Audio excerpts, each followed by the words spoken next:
इस कहानी की शुरुआत में हमें बताया जाता है आज से 6000 साल पहले होली डीमन कॉन्टिनेंट बिल्कुल अलग हुआ करता था। इस वक्त तक डीमन ने कोई अटैक नहीं किया, ना ही वो इस धरती पर आए थे जिससे इंसान खुशी से रहते। इसीलिए इसे इंसानों के ग्लोरियस या गोल्डन एरा के नाम से भी जाना जाता और लोग हमें गॉड ऑफ लाइट की पूजा किया करते। ये कॉन्टिनेंट 3 राज्यों में बटा हुआ था, केडोम, शिया और पेंगमो एम्पायर। केडोम के ग्लोरियस चर्च डिवाइन अथॉरिटी के हेड पोप ने एक दिन सभी लोगों को बताया कि सन ऑफ लाइट 6000 सालों से हमारे बीच नहीं है, इसीलिए अब वक्त आ गया है जब सन ऑफ लाइट हमारे बीच पैदा होगा, जिससे मानवता और ज्यादा महिमा प्राप्त करेगी। सभी लोग इससे खुश होते हैं। इन सब की वजह से केडोम एम्पायर के किंग अपने बेटे को सन ऑफ लाइट बनाना चाहते थे ताकि उनका देश सबसे स्ट्रॉन्ग हो। उन्होंने काली शक्तियों का इस्तेमाल किया और अपने बेटे को रॉयल अथॉरिटी सोर्ड की पीड़ा और यातनाओं से होकर गुजरना पड़ा, जिससे केडोम एम्परर का बेटा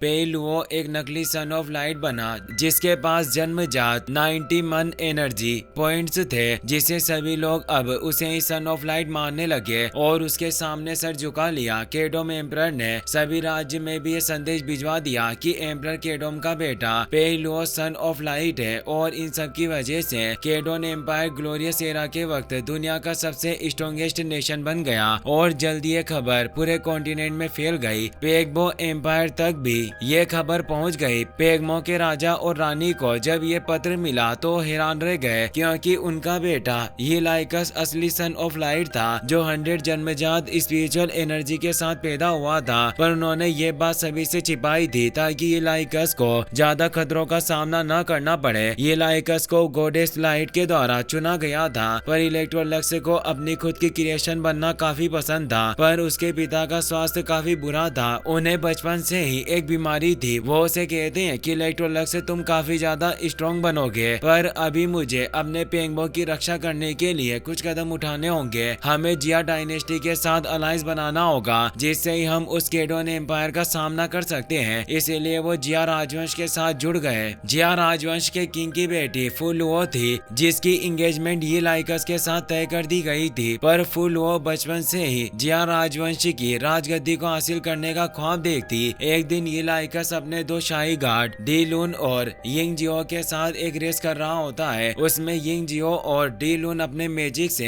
हीलाइकस को पीछे करने की कोशिश करते हैं, पर वो आसानी से आगे निकल जाता है और फिनिश लाइन पर पहुंच गया। पर तभी उस पर एक अटैक होता है जिससे वो नीचे गिरने लगा, क्योंकि वहाँ कुछ डार्क असेसिन आ गए थे जिसे केडोन एम्पायर ने भेजा था। एक असेसिन हीलाइकस को मारने के लिए बढ़ रहा था, पर तभी फुलुओ अपने लाइटनिंग ड्रैगन के साथ वहां जाती है, जो उस असेसिन को मारकर हीलाइकस को बचा लेती है और कहती है कि मुझे तुम्हारी वाइफ बनना है, इसीलिए तुम इतनी जल्दी नहीं मर सकते। इलेक्ट्रोलक्स कहता है कि मैं इतना भी कमजोर नहीं हूँ और वो अपने विंग्स को एक्टिवेट करके उन असेसिन को मारने लग जाता है। वो एक आखिरी असेसिन को पकड़ लेता है और उसे पूछता है कि तुम्हें आखिर किसने भेजा। असेसिन बोलता है कि सन ऑफ लाइट केवल एक ही हो सकता है। हीलाइकस समझ जाता है कि उसे पेलुओ ने भेजा है। यह कहकर वो बॉम्ब ब्लास्ट कर देता है। सभी से काफी डर जाते हैं, पर हीलाइकस अपनी खुद की बनाई हुई स्किल का इस्तेमाल करता है, जिससे वक्त रुक जाता है। इस क्रिएशन का नाम क्राउन लेस होता है, जिसके वो टाइम रिवर्सल मूव से बॉम्ब असेसिन के हाथ में ही ब्लास्ट कर देता है। असेसिन भागने की कोशिश करता है, जिसके लिए उसने केडोम पैलेस के लिए पोर्टल खोल लिया था, पर फुलुओ से अपनी सोर्ड से मार डालती है और वो सोर्ड सीधा पेलुओ के पास जाती है, पर वो उसे आसानी से तोड़ देता है। पेलुओ और हीलाइकस आमने सामने थे, पर अब वो पोर्टल बंद हो जाता है। असेसिन पेलुओ से जान की भीख मांग रहा था, पर पेलुओ निर्दयी था। वो अपनी सोर्ड से उसे मार डालता है और कहता है कि तुम बेकार हो जो इतने सिंपल टास्क को भी हैंडल नहीं कर पाए। पेलुओ जैसे ही अपनी सोर्ड को वापस से उठाता है, उसे अंतहीन दर्द होता है, क्योंकि डार्क एनर्जी के साथ लाइट पावर को यूज करने की एक कीमत थी। वहाँ मौजूद एक ब्लैक रोब पहना हुआ आदमी आता है कि तुम हीलाइकस को मारकर ही इस शॉर्ट बैकलैश को खत्म कर सकते हो और असली सन ऑफ लाइट बन पाओगे। और अब वो उस शॉर्ट को उठाकर बाहर आता है, क्योंकि महल के बाहर सन ऑफ लाइट के कई सारे भक्त मौजूद थे जो अपने किसी न किसी दुख की वजह से यहाँ आए थे। पेलुओ मुस्कुराते हुए बोलता है कि ये सब मूर्ख लोग हैं और अब वो अपनी लाइट पावर से वहाँ बारिश करने लगता है, जिससे सभी की बीमारियां ठीक होने लगी और लोगों की पावर बढ़ रही थी जिससे सभी खुश हो जाते हैं, पर एक लड़की को उस लाइट रेन के पीछे एक डार्कनेस से भरी हुई रेन नजर आ रही थी,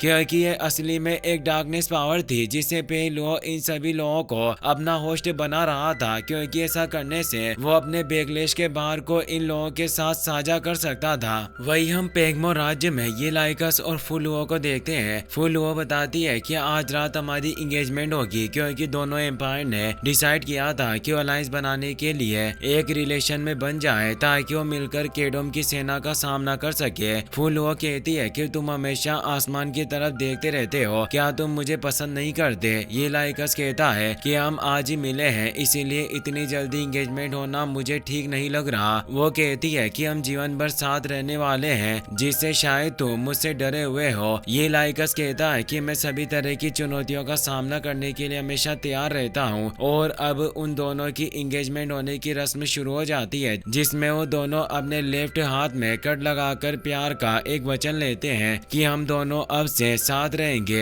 एक दूसरे के दुख और दर्द को साझा करेंगे जब तक कि हमारी मौत नहीं हो जाती। इससे फुलुओ के डेड और जिया राजवंश के किंग खुश होते हैं। अब वो एक दूसरे को ब्रेसलेट पहनाते हैं जो उनके साथ होने पर जुड़ जाता है, जिससे अब ये एंगेजमेंट पूरी हो जाती है। सभी लोग इससे काफी खुश थे। अब वो जंप लगाकर लाइटनिंग ड्रैगन के साथ वहाँ से निकल जाते हैं। वक्त बहुत जल्दी गुजर जाता है, दोनों अब बड़े हो जाते हैं। दोनों राज्य भी अब साथ में काफी खुश थे। इलेक्ट्रोलक्स दिल का बहुत अच्छा था, इसीलिए हमेशा लोगों की मदद किया करता, जिसे जिया और पेंगबो राज्य के लोग उसे काफी पसंद करते। सब कुछ अब सही चल रहा था, पर केडोम एम्पायर सारे कॉन्टिनेंट पर हुकूमत चाहता था, इसीलिए उसने लगातार कई सारे हमले किए। पेंगमो और जिया राज्य ने भी उसका सामना किया, क्योंकि अब उनकी सेना भी पावरफुल थी, इसीलिए केडोम राज्य के लोग उनसे जीत नहीं पा रहे थे। उन्होंने बैटल ऑफ जीनियस का आयोजन किया, जिसमें पूरे कॉन्टिनेंट के टैलेंटेड लोग हिस्सा लेंगे और जो आखिरी बचेगा वो चैंपियन बनेगा। और इसका मेन उद्देश्य सन ऑफ लाइट की पावर को सामने लाना था, ताकि सभी पेलुओं को अपना सन ऑफ गॉड माने। और इसे ग्लोरियस चर्च के द्वारा आयोजित किया गया कंपटीशन था। पेंगमो राज्य में इलेक्ट्रोलक्स के पास भी इसमें शामिल होने का इनविटेशन आया था। ये लाइकस के पिता कहते हैं कि इस कंपटीशन में सभी लोग एक अलग ही रियल्म में लड़ाई करेंगे और हारने वाले को भी सावधानी पूर्वक बाहर लाया जाएगा। पर इलेक्ट्रोलक्स की माँ कहती है कि मुझे उन केडोम राज्य के लोगों पर विश्वास नहीं है, जरूर वो अपने आसीन में कुछ छिपा रहे होंगे। ये लाइकस बोलता है कि माँ पिताजी आप चिंता ना करें, मैं इस कंपटीशन में चैंपियनशिप हासिल करूंगा और सभी को दिखा दूंगा कि असली सन ऑफ लाइट कौन है। अब वो दिन आ गया था जब बैटल ऑफ जीनियस कंपटीशन शुरू होने वाला था, जिसे सभी लोग देखने के लिए आए थे, क्योंकि केडोम के ग्लोरियस चर्च में हो रहा था। केडोम वासियों को पूरी उम्मीद थी कि उनके यंग मास्टर पेलुओ इस कंपटीशन में जीत हासिल करेंगे, क्योंकि वो सन ऑफ लाइट है। ये लाइकस फुलुओ के साथ वहाँ आ गया था, साथ ही वहाँ पेंगमो और जिया राजवंश के गार्ड भी आए थे। पेलुओ भी वहाँ जाता है, जो ये लाइकस को देखकर काफी गुस्सा होता है और उसे कहता है कि मैं कभी नहीं चाहता था कि तुम कछुए की तरह ऐसे ही अपनी योग्यताएं छिपाओ। ये लाइकस कहता है कि झूठ बोलने के मामले में तुम भले ही नंबर 1 हो, पर आज सभी को पता चल जाएगा कि असली सन ऑफ लाइट कौन है। अब ग्लोरियस चर्च के हेड पोप बताते हैं कि आज के इस बैटल ऑफ जीनियस का जो चैंपियन बनेगा उसे आज एक डिवाइन आर्टिफैक्ट दिया जाएगा जो रिंग ऑफ डेस्टिनी है। इसलिए उम्मीद करता हूँ कि सभी जीनियस जीत के लिए अपनी पूरी पावर से फाइट करेंगे। अब officially battle of genius start हो जाता है। सभी कॉम्पिटिटर रेंडमली एक दूसरे के खिलाफ लड़ रहे थे। ये लाइकस तेजी से सभी लोगों को हराते हुए आगे बढ़ रहा था। वहीं पेलुओं की योग्यताएं भी कम नहीं थी, वो भी तेजी से अपने प्रतिद्वंदियों को मारते जा रहा था। पर अब अगले मैच में ये लाइकस और फुलुओ आमने सामने आ जाते हैं। ये देखकर फुलुओ की गार्ड हैरान रह गई। ये लाइकस समझ जाता है कि जरूर इस मैच में भी केडोम राज्य ने फेरबदल किए होंगे, पर तभी फुलुओ इलेक्ट्रोलक्स पर अटैक करने आ जाती है। इलेक्ट्रोलक्स अपने लाइट मैजिक से उसके अटैक को रोक लेता है। फुलुओ कहती है कि तुम मुझे सरेंडर करने की मत कहना, क्योंकि मैं अपनी योग्यताओं को परखना चाहती हूँ। अगर मैं इस डुएल में जीत गई तो मैं तुम्हारी पेलुओं को संभालने में मदद करूंगी। और अब उन दोनों के बीच फाइट स्टार्ट हो जाती है। इलेक्ट्रोलक्स उसे कहता है कि पेलुओ काफी पावरफुल है, तो वो कहती है कि मैं वही लड़की हूँ जिसने तुम्हें बचपन में बचाया था। पर इलेक्ट्रोलक्स नहीं चाहता था कि वह पेलुओं से लड़ते हुए अपनी जान खतरे में डाले, और उसने फुलुओ में हमेशा वही शरारती और मजाकिया छोटी लड़की दिखाई देती है। पर असलियत में फुलुओ इलेक्ट्रोलक्स को हराकर खुद को साबित करना चाहती है, इसीलिए इसीलिए वो इलेक्ट्रोलक्स पर पावरफुल अटैक कर रही होती है। साथ ही वो अब उस पर अपने लाइटनिंग ड्रैगन से भी अटैक कर देती है और कहती है कि इलाइकस में कभी भी किसी के अधीन नहीं रहना चाहती, इसीलिए मैं अपनी पूरी ताकत का इस्तेमाल कर रही हूँ। तुम्हें भी सीरियस तरीके से मुझसे फाइट करनी चाहिए। इलेक्ट्रोलक्स उसके सभी अटैक से बच रहा होता है और अब वो अपनी बनाई हुई क्राउनलेस टेक्निक के नो सॉल्वेशन मूव को एक्टिवेट करता है, जिससे वो टाइम को रोक देता है, जिससे सब कुछ फ्रीज हो गया था और इलेक्ट्रोलक्स सीधा फुल वो के पास पहुंचकर उस पर अटैक किया, जिससे उसकी सोट दूर चली जाती है। फुल वो हार चुकी थी। इलेक्ट्रोलक्स को उसकी काफी परवाह थी। वो कहता है कि क्या तुम ठीक हो? वो कहती है कि तुम्हारे खुद के बनाए हुए स्किल वाकई काफी ज्यादा इवॉल्व हो चुके हैं। इलेक्ट्रोलक्स बताता है कि मेरे क्राउनलेस टेक्निक के नो सॉल्वेशन मूव से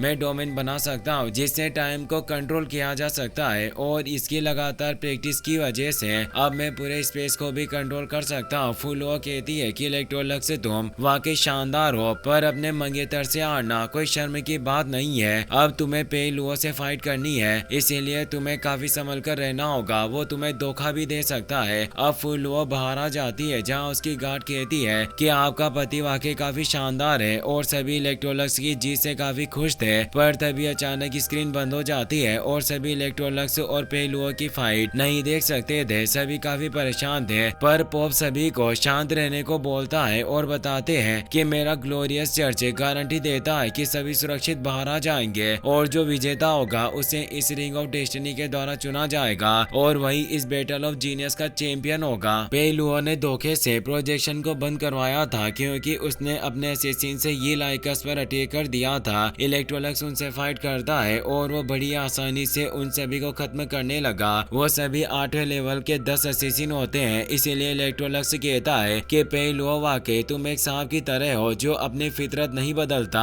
अब पेलुओं ने अपने बिस्ट को भी वहाँ भेज दिया था, पर इलेक्ट्रोलक्स एक पावरफुल अटैक से उन सभी असैसिन के साथ बिस्ट को भी खत्म कर देता है। पेलुओं अब वहाँ गया था। वो तालियां बजाते हुए कहता है कि वाकई तुम काफी इम्प्रेसिव हो। इलेक्ट्रोलक्स कहता है कि तुम बिल्कुल नहीं बदले, तुम अंधेरे में छिपकर योजनाएं बनाते हो। वो कहता है कि तुमने बिल्कुल ठीक समझा, पर बहुत देर हो चुकी है। मैंने पहले ही इस ट्रायल ग्राउंड में ट्रैप बिछा रखा था और वो वहाँ मौजूद फॉर्मेशन को ओपन कर देता है, जिससे डार्क एनो इलेक्ट्रोलक्स को जकड़कर जमीन में ले आते हैं। वो अपने मैजिक से खुद को आजाद करने की कोशिश करता है, पर अब वो बेड़ियों में जकड़ चुका था। ये 9 रिंग का सीलिंग मैजिक होता है जिसमें उसे फंसाया गया। पेलुओं कहता है कि सील को खास तौर पर तुम्हारे लिए ही तैयार किया गया था। ये तुम्हारे लाइट पावर को पूरी तरीके से सुखा देगा, जिससे अब तुम बाहर नहीं आ पाओगे और मेरे एक नरिशमेंट डिवाइस बनकर रह जाओगे। इलेक्ट्रोलक्स कहता है कि क्या तुम ये सब इसीलिए कर रहे हो ताकि तुम असली सन ऑफ लाइट बन सको? तो हंसते हुए कहता है कि मैं कोई सन ऑफ लाइट नहीं हूँ, पर तुम इस बात को पहले समझ नहीं सके और अब वो वहाँ से निकल जाता है। इलेक्ट्रोलक्स सीलिंग मैजिक को तोड़ने की कोशिश करता है, पर यह काफी ज्यादा पावरफुल था और वो जैसे ही अपनी लाइट पावर का इस्तेमाल कर रहा था, ये सीलिंग मैजिक उतनी ही तेजी से उसकी लाइट पावर को सोख रहा होता है। वहीं पेलुओं बाहर चला गया था और रिंग ऑफ डेस्टिनी को अपने हाथ में पकड़ लेता है और पॉप के द्वारा ऐलान किया जाता है कि कोइडून एम्पायर के प्रिंस पेलुओ ही चैंपियन है। ये देखकर पेंगमो राज्य के सभी लोग हैरान थे। उन सभी को विश्वास नहीं हो रहा था कि इलेक्ट्रोलक्स हार गया। फुलुओ भी परेशान थी। वो कहती है कि तुमने आखिर इलेक्ट्रोलक्स के साथ क्या किया? वो बताता है कि हमारी लड़ाई के दौरान वो काफी क्रूर मेथड का इस्तेमाल करके मुझे मारना चाहता था, इसीलिए मेरे पास उसे ट्रायल ग्राउंड में छोड़ने के अलावा और कोई रास्ता नहीं था। वो सभी कहते हैं कि तुम झूठ बोल रहे हो, तो उन पर दबाव डालने लगता है और कहता है कि तुम्हारी सन ऑफ लाइट पर शक करने की हिम्मत कैसे हुई? वहीं इलेक्ट्रोलक्स शांत रहकर सोचता है कि अगर मेरे पास लाइट पावर नहीं होती तो मैं आखिर खुद को कैसे बचा सकता था, और वो अब अपने खुद की क्रिएशन पावर का इस्तेमाल करता है और अपनी क्राउनलेस स्किल से स्पेस और टाइम में डोमेन क्रिएशन कर सकता था और ये सब उसकी इमेजिनेशन पर डिपेंड करता था। वो सक्सेसफुली अपने डोमेन को एक्टिवेट कर लेता है, जिससे आसपास की सभी चीजें उसके कंट्रोल में थी। वहीं पेलुओ ने उस रिंग ऑफ डेस्टिनी को पहन लिया, पर वो उसे स्वीकार नहीं करती और उसके थंब के साथ ही बाहर आ जाती है और अब इलेक्ट्रोलक्स भी बाहर आ गया था। वो रिंग उसके हाथ में खुद ब खुद आ जाती है, क्योंकि सन ऑफ लाइट होने से रिंग ऑफ डेस्टिनी ने उसे चुना था। पेलुओ को विश्वास नहीं होता कि वो बाहर आ गया और अब वो अपनी लाइट पावर से उसे पकड़ लेता आता है और उसकी सच्चाई को सामने लाता है, क्योंकि वो खुद को सन ऑफ लाइट कहता था, पर वो सिर्फ 3 इनेट मन एनर्जी के साथ ही पैदा हुआ था, पर उसने डार्कनेस से अपनी पावर को बढ़ाया था। ये देखकर सभी हैरान थे और अब सभी लोगों को लगता है कि पे लुओ वाकई सन ऑफ लाइट नहीं है और इसने हम सभी को धोखा दिया। सभी उसे चीटर कह रहे थे। इससे पे लुओ को काफी गुस्सा आता है और उसने डार्कनेस पावर को एक्टिवेट कर लिया और अपनी रॉयल अथॉरिटी स्वॉर्ड को बाहर निकाल लेता है। इलेक्ट्रोलक्स भी अब लाइट स्वॉर्ड को बाहर निकाल कर उससे फाइट करने लग जाता है। पे लुओ कह रहा था कि मेरी रॉयल अथॉरिटी स्वॉर्ड काफी ज्यादा पावरफुल है, क्योंकि इसे केडोम एम्पायर के कई सारे जनरेशन के राजाओं के ब्लड और मांस से रिफाइन किया गया था, इसीलिए ये एक डिवाइन वेपन है। पर इलेक्ट्रोलक्स उसके सभी अटैक को रोककर उसे दूर फेंकने लगा, जबकि वो सिर्फ 8वें लेवल पर था और पे लुओ 9 लेवल के पीक पर होता है। अब पे लुओ अपने स्वॉर्ड डोमेन को एक्टिवेट करके मल्टीपल स्वॉर्ड से उस पर अटैक करने लगता है, पर इलेक्ट्रोलक्स अपने क्राउनलेस डोमेन को एक्टिवेट कर लेता है, जिससे वो उसके डोमेन को खत्म करके उस पर एक पावरफुल अटैक कर देता है, जिससे पे लुओ की रॉयल अथॉरिटी स्वॉर्ड के 2 टुकड़े हो जाते हैं और वो इलेक्ट्रोलक्स से पावरफुल अटैक से उसे दूर कर देता है। पे लुओ को काफी गुस्सा आता है, क्योंकि उसने सन ऑफ लाइट बनने के लिए अनगिनत दर्द सहे और काफी सारी यातनाओं को सहना पड़ा, इसीलिए अब वो लोगों में छोड़ी गई डार्क एनर्जी से उसकी लाइफ एनर्जी को एजो करने लग जाता है, जिससे सभी लोग मर रहे थे और इससे पे लुओ भी पावरफुल बन जाता है। इलेक्ट्रोलक्स से बोलता है कि पे लुओ में तुम्हें कभी भी निर्दोष लोगों को नुकसान पहुंचाने नहीं दे सकता और वो गॉडेस ऑफ लाइट की डिवाइन बॉडी को एक्टिवेट कर लेता है, जिससे उसकी सारे डार्कनेस दूर हो जाती है और सभी लोग अब ठीक होने लगे। लोगों को विश्वास हो जाता है कि इलेक्ट्रोलक्स असली सन ऑफ लाइट है। पे लुओ को काफी ज्यादा गुस्सा आता है और वो अपने बिस्ट से इलेक्ट्रोलक्स पर अटैक करवाता है, पर इलेक्ट्रोलक्स एक चुटकी में ही उसे खत्म कर देता है और बोलता है कि पे लुओ तुम्हारे पापा का घड़ा अब भर चुका है और एक पावरफुल स्लेश से ही वो उसे खत्म कर देता है, जिससे अब आसमान से काले बादल लट जाते हैं। सभी काफी खुश थे और पॉप के द्वारा ऐलान किया जाता है कि इस बैटल ऑफ जीनियस का चैंपियन ये लाइकस है, जो असली सन ऑफ लाइट है। तभी इलेक्ट्रोलक्स को गॉडेस लाइट की आवाज आती है। वो कहती है कि तुमने लोगों को अपने दिल से बचाया है, इसीलिए मैं तुम्हें divine sun and moon snail देती हूँ। ये लाइकस अपने कॉन्शियसनेस में उसे महसूस कर पा रहा होता है और अब ह्यूमन फॉर्म में इलेक्ट्रोलक्स के सामने आ गया। वो उसे बताता है कि आज से मैं तुम्हारा हर पल साथ दूंगा जब तक कि तुम डिविनिटी को प्राप्त करके नए गॉड ऑफ लाइट नहीं बन जाते। साथ ही मैं भविष्यवाणी भी कर सकता हूँ। साथ ही आपकी पावर बढ़ाने का मेरे पास एक रास्ता है, जो एशियन डिवाइन आर्टिफैक्ट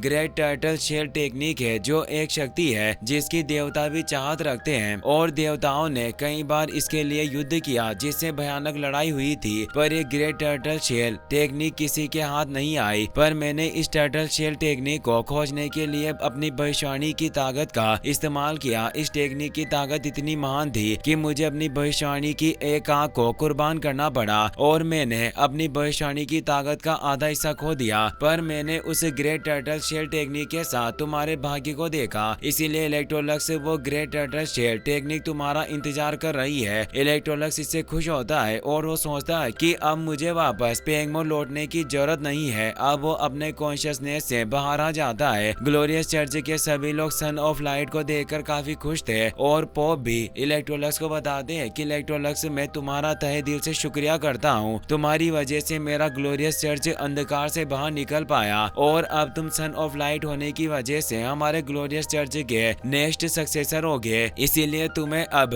अपने फॉलोअर के द्वारा दिए गए विश्वास को स्वीकार करना चाहिए। इलेक्ट्रोलक्स आगे उन दोनों के बीच जाता है। वो लोग प्रार्थना करने लगते हैं और एक बच्चा अपने हाथ पर कट लगा लेता है, इसीलिए इलेक्ट्रोलक्स उसके पास से डेगर ले लेता है और उसे पकड़कर कहता है कि तुम आखिर कर क्या रहे हो। वो सभी इलेक्ट्रोलक्स के प्रति अपना सम्मान दिखाने के लिए रक्त बलिदान कर रहे थे, क्योंकि वो सभी मानते थे कि अपने ब्लड की आहुति देने से वो सन ऑफ लाइट के साथ जुड़ पाएंगे। इलेक्ट्रोलक्स उन्हें समझाता है कि विश्वास दिखाने के लिए रक्त की आहुति देने की कोई जरूरत नहीं, पर कोई भी उसकी बात नहीं मानता और वो सभी लोग उसे घेर लेते हैं। इलेक्ट्रोलक्स इस तरह के पागलपन से भरे विश्वास को देखकर हैरान था। इलेक्ट्रोलक्स फुलुओ के साथ वहाँ से निकल गया, क्योंकि वो ग्रेट टर्टल शेल टेक्निक की खोज में जा रहा था। वो लाइटनिंग ड्रैगन की वजह से उस जगह पर पहुंच जाता है जो उसे सन एंड मून गॉड स्नेल ने बताई थी। फुलुओ कहती है कि ग्रेट टर्टल शेल टेक्निक वाकई काफी ज्यादा पावरफुल सक्सेसफुल हुई तो हमारी ये यात्रा वर्थ होगी। वहीं अब हमें केडो में मौजूद सेक्रीफाइस पैलेस का सीन दिखाया जाता है, जहां काफी सारे केडो वासियों को बलि के लिए लाया गया होता है, क्योंकि केडो में एम्परर इलेक्ट्रोलक्स को खत्म करके अपने अपमान का बदला लेना चाहते थे, जिसके लिए वो पृष्ठ से कहते हैं कि क्या वाकई हम इस रिचुअल से ये लाइकस को मार सकते हैं। पृष्ठ बताता है कि हमारे इष्ट देव डेथ गॉड ने तुम्हें एक बार चमत्कार दिया, इसीलिए वो निश्चित रूप से दोबारा भी चमत्कार कर सकते हैं। और अब केडो में एम्परर भी अपने सीने में खंजर घोंपकर इस रिचुअल को शुरू करते हैं। उनके ब्लड की वजह से फॉर्मेशन ओपन हो जाता है, उन्हें बेइंतहा पीड़ा का अनुभव करना पड़ता है। बाकी सभी लोगों की भी बलि दी जा रही थी, जिससे एक पोर्टल के थ्रू वो सभी पृष्ठ वहां से टेलीपोर्ट हो जाते हैं। वहीं इलेक्ट्रोलक्स भी फुल हो के साथ पहाड़ों के बीच उस खंडर जगह पर पहुंच गया, जिसका जिक्र सन एंड मून गॉड स्नेल ने किया। तभी उसके सामने एक पहाड़ उभर आता है और एक पावरफुल फायरबॉल अटैक होने लगा। इलेक्ट्रोलक्स फुल लोगों को बचाने के लिए उसे दूर कर देता है। ये सब डेथ गॉड कर रहा होता है, क्योंकि वो सभी पृष्ठ डेथ गॉड के पास पहुंच गए थे। डेथ गॉड उनसे पूछता है कि आखिर तुमने मुझे क्यों जगाया। ये लाइकस भी डेथ गॉड की पावर में बन चुका था। पृष्ठ बोलते हैं कि हमने आपके साथ जो कॉन्ट्रैक्ट किया उसके अनुसार हम चाहते हैं कि आप इस सन ऑफ लाइट ये लाइकस को मार दें, पर डेथ गॉड उस पृष्ठ को ही मार डालता है। इलेक्ट्रोलक्स को इससे एहसास हुआ कि डेथ गॉड काफी पावरफुल है। बाकी के पृष्ठ भी इलेक्ट्रोलक्स को मारने की गुहार लगा रहे थे, पर इलेक्ट्रोलक्स उन सभी को मारकर इस कॉन्ट्रैक्ट को सील करता है, यानी वो उन सभी की मौत के बदले ये लाइकस को मारने को तैयार हो गया। इलेक्ट्रोलक्स कहता है कि मैंने कभी नहीं सोचा था कि मौत का देवता इंसानों के ऑर्डर को फॉलो करता है। डेथ गॉड कहता है कि उन सभी ने खुद को बलिदान किया और मैं अपने वादे को जरूर पूरा करता हूँ, और वो इलेक्ट्रोलक्स पर अटैक करता है। पर इलेक्ट्रोलक्स ने भी अपने क्राउनलेस डोमेन को एक्टिवेट कर लिया, जिससे उसका डेगर अटैक रुक जाता है। डेथ गॉड हैरान हुआ कि वो अपनी खुद की बनाई हुई स्किल से उसका विरोध कर रहा है, पर डेथ गॉड काफी पावरफुल था। वो इलेक्ट्रोलक्स के हाथ और पैरों में स्पीयर को घोंप देता है और उसका काम तमाम करने के लिए एक स्पीयर भेजता है। इलेक्ट्रोलक्स के पास खुद को बचाने का कोई तरीका नहीं होता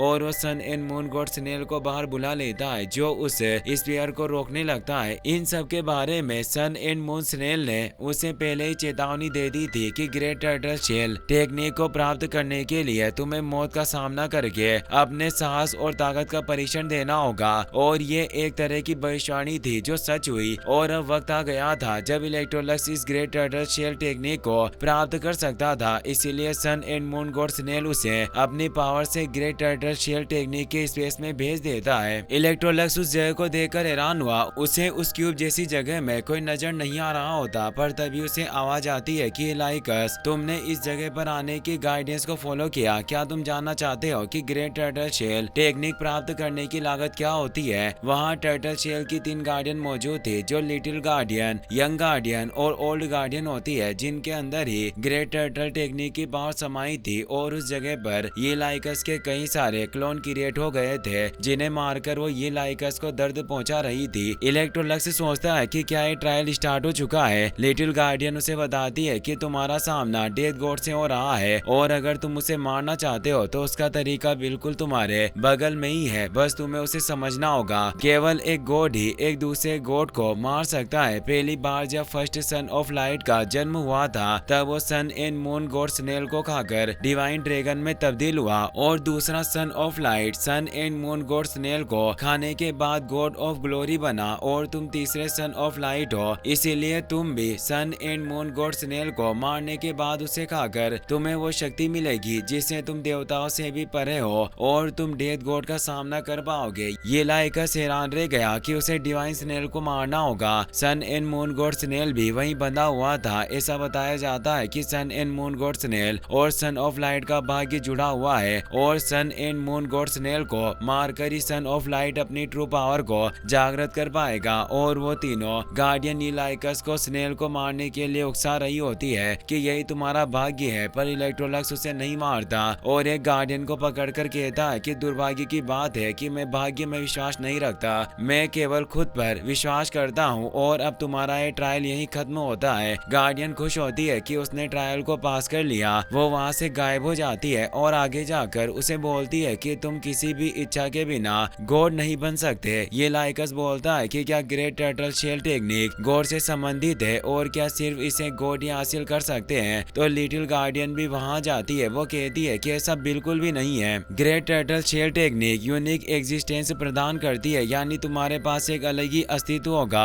जो बिल्कुल एक गॉड की तरह होगा। और इस ग्रेट टर्टल शेल टेक्निक की पावर यूनिवर्स से आती है, इसीलिए इसका कोई तोड़ नहीं, बस एक इच्छा है। ओल्ड गार्डियन बोलती है कि लाइकस तुम्हारे अंदर एक अटूट दृढ़ संकल्प है और अब हम तीनों तुम्हारे साथ एक कॉन्टेक्ट करने को तैयार हैं। और अब वो ग्रेट टर्टल शेल टेक्निक के एब्सोल्यूट एस्टेब्लिशमेंट को एक्टिवेट करके उसके अंदर समा जाती है, क्योंकि वो तीनों ही इस टर्टल शेल टेक्निक की पावर को कंट्रोल करती थी। और वो बोलती है कि हम देखना चाहेंगे कि तुम इस टेक्निक के साथ कैसी दुनिया बनाओगे। इलेक्ट्रोलक्स अब उस ग्रेट टर्टल शेल टेक्निक के साथ जुड़ जाता है और अब हमें रियल वर्ल्ड का सीन दिखाया जाता है, जहाँ sun and moon god snail death god के वार को रोक नहीं पाता। डेथ गॉड बोलता है कि आज तुम्हें कोई नहीं बचा सकता, आज तुम्हारी मृत्यु पहले ही निर्धारित हो चुकी है। और वो उस पर दूसरा स्पीयर अटैक करने लगा, पर इलेक्ट्रोलक्स अब ग्रेट टर्टल शेल टेक्निक को एक्टिवेट कर लेता है, जिससे वो अपने टर्टल शेल एक्सिस्टेंस में बदल जाता है। डेथ गॉड ये देखकर हैरान रह गया। इलेक्ट्रोलक्स की पावर इससे इतनी ज्यादा बढ़ गई कि वो डेथ गॉड को भी दूर धकेल देता है, जिससे डेथ गॉड भी हैरान रह गया। डेथ गॉड उस पर वापस अटैक करने की कोशिश करता है, पर इलेक्ट्रोलक्स उस पर तेज प्रेशर डालने लगता है, क्योंकि उसने उसकी डिवाइन पावर को गायब कर दिया था। डेथ गॉड उसके सामने घुटने टेकने पर मजबूर हो गया।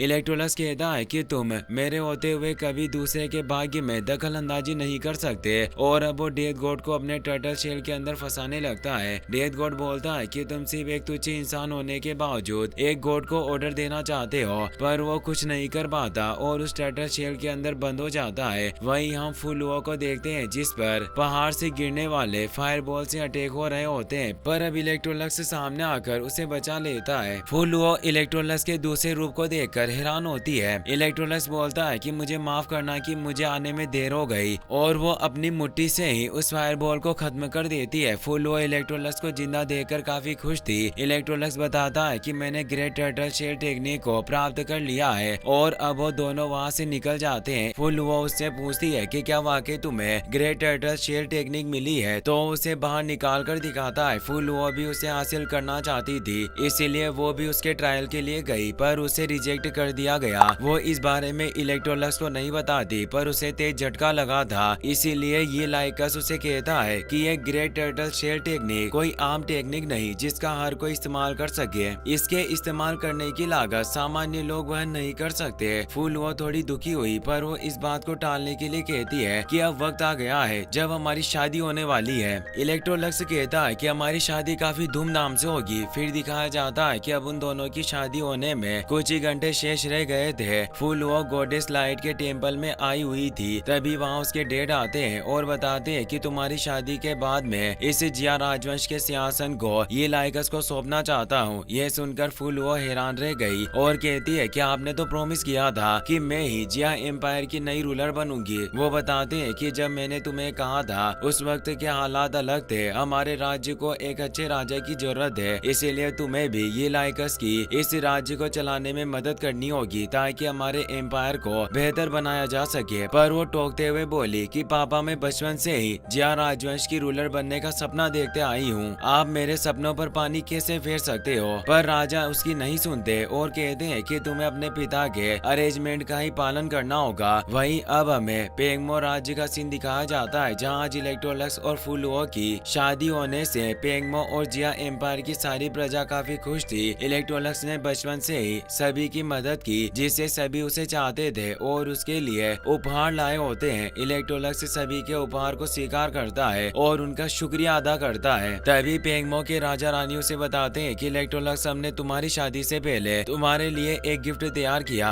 जो राज्याभिषेक समारोह था, यानी शादी से पहले ही वो उसे पेंगमो का किंग बनाकर इसकी जिम्मेदारी सौंपना चाहते थे। कुछ ही पलों में राज्याभिषेक समारोह शुरू हो गया। महाराज इलेक्ट्रोलक्स को ताज पहनाते हुए बताते हैं कि 6000 साल पहले जो लोग शांति से रहना चाहते थे वो एक साथ इकट्ठा हुए और इसी तरह से हमारे पेंगमो राज्य का जन्म हुआ। और पेंगमो का किंग कोई रूलर की तरह नहीं होता, हमारे पास मर्यादा होती है जिसके चलते हमें अपनी प्रजा की सेवा करनी है, क्योंकि एक ग्रेट पावर के साथ एक ग्रेट रेस्पॉन्सिबिलिटी भी आती है। इलेक्ट्रोलक्स कहता है कि आप विश्वास रखें, मैं इस एम्पायर को अच्छा बनाने के लिए अपना बेस्ट प्रदर्शन दूंगा। अब वो ऐलान करते हैं कि अब से ये लाइकस तुम्हारा नया किंग होगा और अब जल्द ही तुम्हारे किंग की वेटिंग शुरू होने वाली है। इलेक्ट्रोलक्स के दोनों गार्ड इससे काफी इमोशनल हो गए क्योंकि इलेक्ट्रोलक्स उनके साथ ही खेलते हुए बड़ा हुआ और आज उसकी शादी होने वाली थी। फुलुओ की गार्ड परेशान थी। वो सोचती है कि राजकुमारी अभी तक क्यों नहीं आई, जिससे जिया एम्पायर के किंग भी परेशान थे। तभी फुलुओ ब्राइड के रूप में तैयार होकर वहाँ जाती है। वो काफी खूबसूरत लग रही थी जिसे देखकर सभी खुश हो जाते हैं। फुलुओ इलेक्ट्रोलक्स का हाथ थाम लेती है और बोली कि मुझे माफ करना जो मैंने तुम्हें इंतजार करवाया।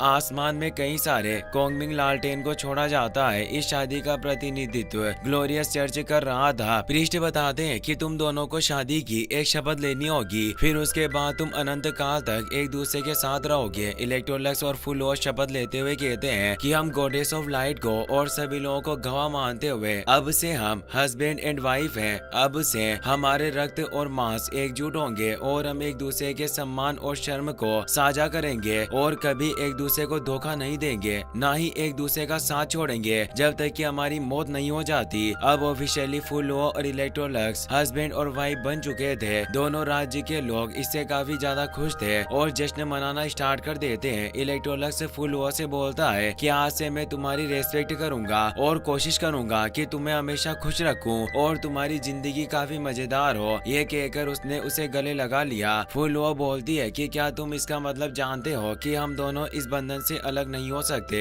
जब तक कि हमारी मौत नहीं हो जाती। वो कहता है कि बेशक मैं जानता हूँ कि हम केवल मरकर ही इस रिश्ते से अलग हो सकते हैं। फुलुओ इस रिश्ते के लिए तैयार नहीं थी और वो इलेक्ट्रोलक्स को मारकर इस रिश्ते को खत्म करना चाहती है, जिसके लिए वो उसके सीने में खंजर घोंप देती है। सभी ये देखकर चौंक गए। तभी वहाँ पर केडोन राज्य का हमला हो जाता है, जिससे जब इलेक्ट्रोलक्स के गार्ड फुलुओ को रोकने की कोशिश करते हैं पर वो रोक नहीं पाते। उस जगह पर केडोन राज्य के असेसिन आ चुके थे, जिनकी संख्या काफी ज्यादा थी। इलेक्ट्रोलक्स को विश्वास नहीं हो रहा था कि फुलुओ ने उसे धोखा दिया। वो उसे पूछता है कि तुमने आखिर ऐसा क्यों किया। वो दोबारा खंजर को घोंपते हुए कहती है कि तुम्हें वो ग्रेट टर्टल शेल टेक्निक मिली, तुम्हें पता नहीं होगा पर उस दिन मैं भी ग्रेट टर्टल शेल टेक्निक के ट्रायल के लिए गई थी और उन तीनों गार्डियन ने मुझे एहसास दिलाया कि बचपन से ही मैं जो जिया एम्पायर की रूलर बनने का सपना देखती वो तुम्हारी वजह से पूरा नहीं होगा। हर जो चीज जिसकी मैं चाहत रखती उसे तुम हासिल कर लेते थे और मैं ऐसा फ्यूचर में नहीं चाहती थी। तुम्हें बचपन से ही वो सभी चीजें मिली जो तुम चाहते थे, फिर भी तुम मेरे जियामा एम्पायर की राजगद्दी भी लेना चाहते थे, जिसका मैंने हर पल सपना देखा। उस दिन उसके पिता के जाने के बाद वहाँ टेम्पल में केडोन एम्पायर का एक ब्लैक रोब पर्सन आया था, जिसने उसे बताया कि मैं तुम्हें एक मौका दे सकता हूँ जिससे तुम अपना फ्यूचर बदल सकती हो और जिया एम्पायर की रानी बन सकती हो। उसने फुलुओ को जहर से लेपित खंजर दिया जिससे वो सन ऑफ लाइट ये लाइकस को मार सकती थी। वो दोबारा उस खंजर को घोंपते हुए कहती है कि लाइकस काश इस दुनिया में तुम मौजूद ही नहीं होते तो काफी अच्छा होता। इलेक्ट्रोलक्स जहर की वजह से कमजोर पड़ चुका था और ये दिन उसकी जिंदगी का सबसे हताश दिन था। अब वहाँ पर पेलुओ भी आ जाता है जो अभी तक जिंदा था। इलेक्ट्रोलक्स समझ जाता है कि फुलुओ ने केडोम एम्पायर के साथ मिलकर एक बड़ा षड्यंत्र रचा है। पेलुओ अपने हाथों से ये लाइकस को मारने लगा पर इलेक्ट्रोलक्स के माता पिता उसे बचाने के लिए सामने आए और वो पेलुओ से फाइट करने लगे। इतने में इलेक्ट्रोलक्स के दोनों गार्ड डी लून और यिंग जियो से बचाकर वहाँ से निकल गए, पर पेलुओ और उसके साथियों ने इलेक्ट्रोलक्स के सामने ही उसके माता पिता को मार डाला और फुलुओ ने भी आग की बुरी लपटों के साथ पेंगमो राज्य के सभी लोगों को तड़पाकर खत्म कर दिया। ये देखकर डूलून असेसिन को रोकने लग गया और यिंग जियो इलेक्ट्रोलक्स को बचाकर निकल गया, पर केडोम एम्पायर के लोग उनके पीछे थे जो हर तरफ इलेक्ट्रोलक्स की तलाश कर रहे थे। इसीलिए यिंग जियो ने एक जगह पर इलेक्ट्रोलक्स को बैठा दिया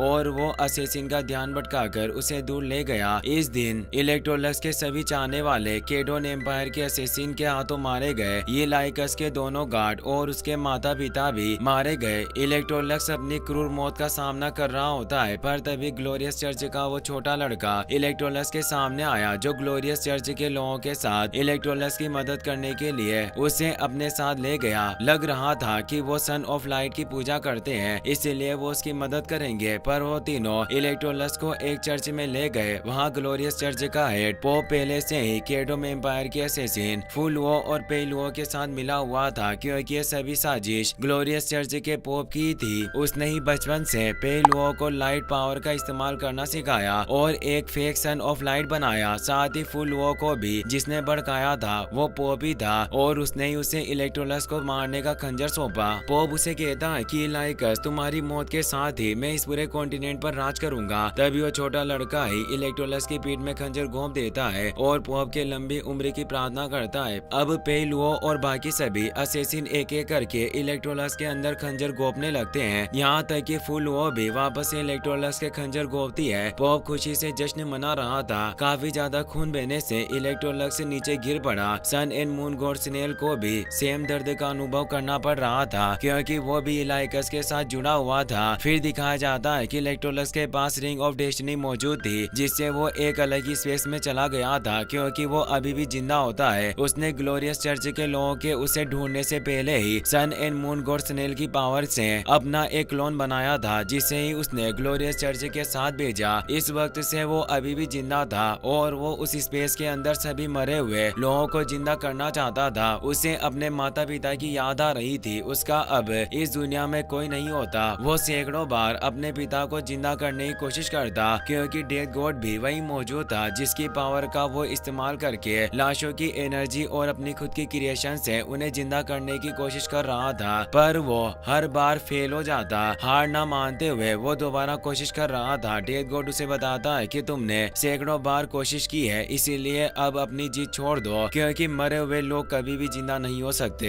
ये क्रिएशन के द्वारा सेट किया हुआ एक रूल है जिसे कोई भी ब्रेक नहीं कर सकता, पर इलेक्ट्रोलक्स उसकी बातों पर विश्वास नहीं करता और अपनी कोशिश जारी रखता है, पर फिर से वो नाकामयाब हुआ। डेथ गॉड ने बोला कि तुमने देखा ना कि तुम मेरी पावर के साथ भी लोगों को जिंदा नहीं कर सकते। इलेक्ट्रोलक्स उसे चुप रहने को कहता है और बताता है कि मैं निर्दोष लोगों की उन आत्माओं को महसूस कर सकता हूँ जिनमें अभी भी एनर्जी बची हुई है। अगर मैं उसके साथ जुड़ सकूं तो मैं उन्हें वापस जिंदा कर पाऊंगा, पर अभी भी वो कामयाब नहीं होता। उसे इस तरह परेशान देखकर गॉडेस लाइट भी वहाँ आ गई जो कहती है कि मैं अपनी पावर से इन्हें सिर्फ कुछ देर के लिए जिंदा कर सकती हूँ और वो ये लाइकस के डेड को जिंदा कर देती है। ये लाइकस उन्हें जिंदा देखकर काफी खुश होता है और उन्हें गले से लगा लिया। वो कहते हैं कि बेटा तुम मुझे काफी कमजोर लग रहे हो। ये लाइकस अपने घुटनों पर गिर गया और माफी मांगने लगा कि मैंने आपको निराश किया। मैं आपके और माँ के इरादों पर खरा नहीं उतर पाया और न ही पेंगमो के लोगों को बचा पाया। इन सब में मेरी गलती है। किंग उसे हौसला देते हुए कहते हैं कि बच्चे, इसमें तुम्हारी कोई गलती नहीं। अगर कोई इन सब का जिम्मेदार है तो वो मैं हूँ। तुम्हें याद होगा जब बचपन में मैंने तुम्हारी शादी फुलुओ से तय की थी, तब तुमने मुझे कहा था कि एक शादी के जरिए अलायंस बनाना अनुचित होगा और ये सब फुलुओ को अच्छा नहीं लगेगा क्योंकि वो अपनी फ्रीडम खो देगी, पर मैंने तुम्हारी नहीं सुनी और तुम अपने राष्ट्र और लोगों के लिए ये शादी करने को तैयार थे। किंग आगे बताते हैं कि गॉडेस लाइट ने हमें एक मौका दिया है जिससे हम सभी तुम्हें अलविदा कह सकते हैं। स्वर्ग जैसी उस जगह पर पेंगमो और बाकी सभी लोग मौजूद थे जो इलेक्ट्रोलक्स को चाहते थे। इलेक्ट्रोलक्स ने आज तक किसी को नुकसान नहीं पहुंचाया, जिससे सभी के दिलों में इलेक्ट्रोलक्स के प्रति सम्मान और स्नेह था। किंग बताते हैं कि लोगों के दिलों में तुम्हारे लिए प्यार है जो मरने के बाद भी कभी खत्म नहीं होगा। उसकी माँ भी कहती है कि हम हमेशा तुम्हारे साथ रहेंगे, पर तुम्हें अच्छे तरीके से जीना होगा। और अब वो अलविदा कहकर वहाँ से जाने लगे। इलेक्ट्रोलक्स उन्हें जाने नहीं देना चाहता था, पर वो सभी आत्माएं वहाँ से गायब हो गई। इलेक्ट्रोलक्स अपने माता पिता के बिना जिंदा नहीं रहना चाहता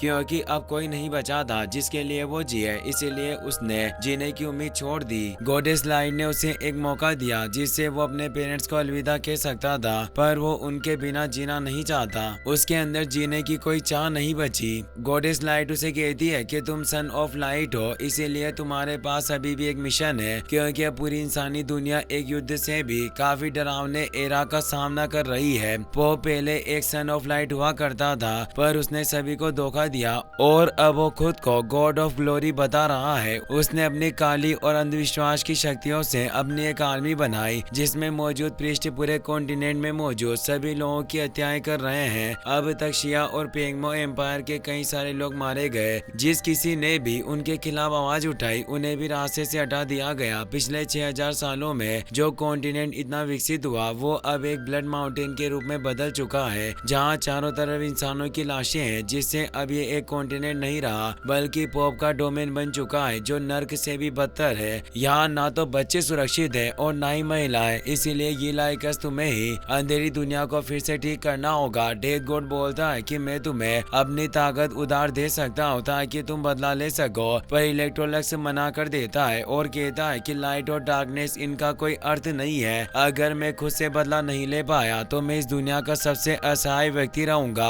और अब वो ग्रेट टर्टल शेल टेक्निक के साथ खुद को मिलाने लगता है। गॉडेस लाइट बोलती है कि आखिर तुम क्या कर रहे हो, तुम्हारा फ्यूचर एक नया गॉड ऑफ लाइट बनने का है। डेथ गॉड भी बोलता है कि अगर तुम चाहो तो मेरे उत्तराधिकारी बन सकते हो, पर ये लाइकस इन ऑफर को भी अस्वीकार कर देता है और बोला कि लाइट और डेथ की पावर से मुझे कोई फर्क नहीं पड़ता, बस ये तुम्हारी एक्सपेक्टेशन है कि मैं इससे ऊपर जा सकता हूँ। पर मेरी शुरुआत से ही एक विश रही है कि मैं अपने पेरेंट्स के साथ रहूं और उन्हें खुश रखूं, पर वो मेरी वजह से मारे गए। ग्रेट टर्टल शेल टेक्निक की गार्डियन पूछती है कि क्या तुम वाकई अपने फ्यूचर का इस्तेमाल करके इस ग्रेट टर्टल शेल टेक्निक के साथ मिलकर एक जिंदा लाश बन जाना चाहते हो। डेथ गॉड और गॉडेस लाइट उसे ऐसा करने से मना करता है, पर उनकी नहीं सुनता और अपने माता पिता को याद करते हुए कहता है कि मैं आपके बिना जी नहीं सकता और ना ही आपकी उम्मीदों पर खरा उतरा। उसने टर्टल शेल टेक्निक को पूरी तरीके से महसूस किया, साथ ही कई सारे एग्जिस्टेंस को भी महसूस किया जिससे वो उन्हीं चीजों से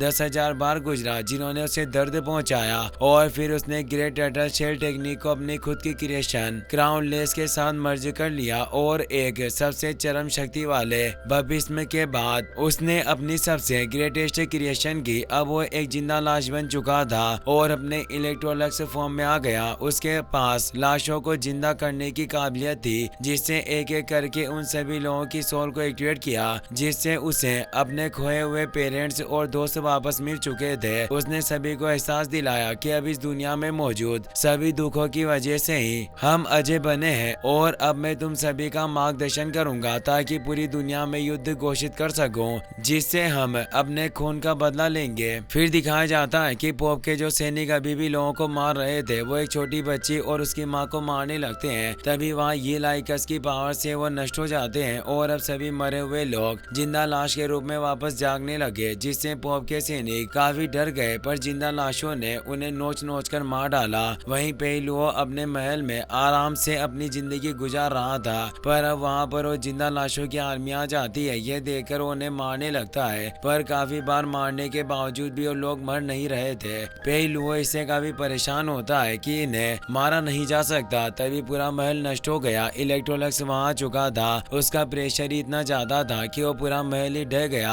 पेलुओ ये लाइकस के बदले हुए रूप की वजह से उसे पहचान नहीं पाया, पर इलेक्ट्रोलक्स से बोला कि तुम मरना डिजर्व करते हो। वो पेलुओ पर काफी ज्यादा प्रेशर डालने लगा। पेलुओ इस प्रेशर को सहन नहीं कर पाया और इससे उसके हाथ पैर सबके कई सारे टुकड़े हो रहे थे। उसकी बॉडी की सभी हड्डियां टूट गई थी। इस तरह के दर्द को देखकर वो समझ गया कि वो ये लाइकस है। वो अपनी जान की भीख मांगने लगा और बोलता है कि मुझे मत मारो, ये सब पोप ने किया है। पर इलेक्ट्रोलक्स के अंदर अपने दुश्मनों के प्रति कोई दया नहीं होती। वो उसके दिल को बाहर निकाल लेता है और अपने हाथों से उसे कुचलकर मार डालता है। और ये पेलुओ की मौत तो सिर्फ इलेक्ट्रोलक्स के वापसी की शुरुआत थी। वहीं हम फुलुओ को देखते हैं जिसने अपने लाइटनिंग ड्रैगन को भी मार दिया और वो एक नकली रानी बन चुकी थी। उसे लगता था कि उसकी प्रजा उसके रानी बनने से काफी खुश है, पर यह सिर्फ एक इल्यूजन था। इलेक्ट्रोलक्स एक तमाचे के साथ उसके सीने में सोट घोंप देता है। फुलुओ पहचान जाती है कि वो इलेक्ट्रोलक्स है और उसे कहती है कि तुम अभी भी जिंदा हो, वास्तव में तुम काफी अमेजिंग हो, पर इससे कोई फर्क नहीं पड़ता चाहे हम कितनी भी बार मिले, पर हर बार मैं तुम्हें मारना ही चाहूंगी। मेरी सबसे बड़ी भूल थी कि बचपन में मैंने तुम्हें बचाया था, फिर भी सभी अच्छी चीजें तुम्हें मिली है, इसीलिए तुम्हें मारने की साजिश रचकर मैंने कोई गलती नहीं की। ये सब मेरे अच्छे फ्यूचर के लिए था। इलेक्ट्रोलक्स टाइम में उसे पीछे ले जाकर एहसास दिलाता है कि जब उनकी शादी होने वाली थी तब सभी लोग काफी खुश थे और वो फुलुओ की तारीफ कर रहे थे। ये लाइकस भी उसकी तरफ हाथ बढ़ा रहा था। इससे फुलुओ को भी एहसास हुआ कि उसने गलती की, पर इलेक्ट्रोलक्स उसके दिल को भी बाहर निकाल लेता है और बोलता है कि तुम मेरे प्यार के लायक नहीं हो और उसके दिल को कुचलकर उसे मार डालता है। इस दिन के बाद से ये लाइकस की अनडेड आर्मी पोप के सेना से फाइट करने लगी। मरे हुए लोगों को आखिर कौन मार सकता था, इसीलिए इस भयानक युद्ध में पोप की संख्या ज्यादा होने के बावजूद सभी सैनिक जल्दी हारने लग गए और इलेक्ट्रोलक्स ग्लोरियस चर्च को भी नष्ट करने लगा और उसके अंदर जाता है। पर वो जगह काफी अलग थी, जहाँ चारों तरफ खूबसूरत घास थी, उनके बीच पोप मौजूद होता है और वो ये लाइकस से बोलता है कि आखिरकार तुम यहाँ आ गए, तुम्हें मेरा बनाया हुआ ये स्वर्ग कैसा लगा। इलेक्ट्रोलक्स अपनी पावर से उस जगह की असली सच्चाई सामने लाता है। वो जगह लाखों लोगों की लाशों पर बनी हुई थी, इसीलिए वो बोला कि ये एक घटिया स्वर्ग है और तुम भी एक घटिया गॉड हो। पॉप हंसते हुए बताता है कि आज से 6000 साल पहले मैंने भी यही सेम बात कही थी। क्या तुम जानते हो कि मेरे पास इतनी स्पेशल स्ट्रेंथ क्यों है? क्योंकि मैं भी सन ऑफ लाइट हूँ, पहला सन ऑफ लाइट जिसने डिवाइन स्नेल के साथ एक दिव्य ड्रैगन के रूप में वृद्धि की, और दूसरा सन ऑफ लाइट जो डिवाइन स्नेल के साथ गॉड ऑफ ग्लोरी बना, और मैं ही वो सेकंड सन ऑफ लाइट हूँ। गॉडेस लाइट ने मुझे अपने सक्सेसर के रूप में चुना। मुझे उम्मीद थी कि मैं एक गॉड बनूंगा, जिससे मैंने अपने बूढ़े होने तक का इंतजार किया, फिर भी गॉड नहीं बन पाया और खुद को हर एक दिन बूढ़े होते हुए देखा। मेरी पावर कमजोर पड़ गई और मेरी बॉडी सड़ रही थी, इसीलिए मैंने सन एंड मून गॉड स्नेल को भी खा लिया, पर इससे भी कोई फायदा नहीं हुआ। इसीलिए मुझे मानवता को कंज्यूम करने की जरूरत थी, इससे ही मैं इतना पावरफुल हुआ। ये लाइकस, तुम भी मेरे साथ हो जाओ। मैं जानता हूँ कि तुमने भी गॉडेस ऑफ लाइट को छोड़ दिया, इसीलिए हम साथ मिलकर उसे मार सकते हैं और नए गॉड बन सकते हैं जो इस दुनिया पर शासन करेंगे और इस दुनिया का आनंद लेंगे। पर अगर तुम मेरे साथ नहीं होगे तो तुम्हें मेरे दिव्य क्रोध का सामना करना होगा। और वो अपनी डार्क पावर से इलेक्ट्रोलक्स को कवर कर लेता है, पर इलेक्ट्रोलक्स को कुछ नहीं होता। उसने अपनी स्वॉर्ड को बाहर निकाल लिया और बोलता है कि तुम खुद को एक गॉड कहते हो, पर तुम इस टाइटल के लायक नहीं हो।